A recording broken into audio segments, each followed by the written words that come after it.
বৃক্ষের লম্বচ্ছেদ সহজে অঙ্কনের জন্য আমাদেরকে প্রথমে ইউরেটার বা মূত্রথলি থেকে বৃক্ষ অঙ্কন শুরু করতে হবে।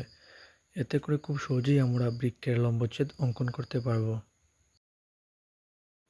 এইগুলোতে সাধারণত মেডুলা থাকে। পরীক্ষায় আসলে চেষ্টা করব চিত্রটি 2 থেকে 3 মিনিটের মধ্যেই অঙ্কন করার।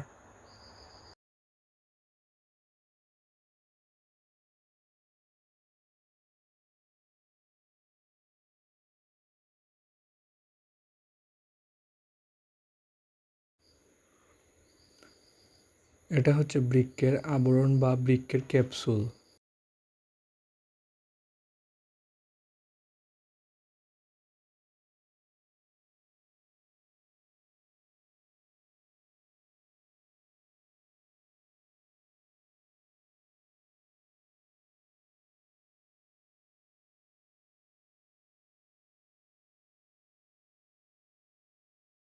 বৃক্ষের হাইলামে রেনাল ধমনী প্রবেশ করে এবং রেনাল শিরা ও ইউরেটার বের হয়।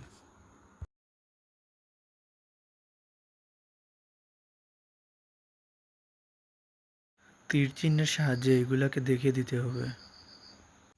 এখন যে দাগগুলো দিচ্ছি এগুলো হচ্ছে রেনাল পিরামিড। আমরা সবসময় চেষ্টা করব 8টি থেকে 12টি দাগ দেওয়ার, কারণ মেডুলায় সাধারণত 8টি থেকে 12টি রেনাল পিরামিড থাকে।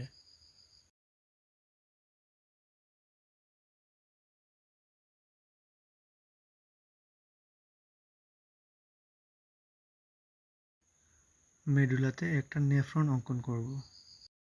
সবশেষে আমাদের বৃক্কের প্রত্যেকটা অংশ সঠিকভাবে চিহ্নিত করলেই বৃক্কের লম্বচ্ছেদ অঙ্কন ডান।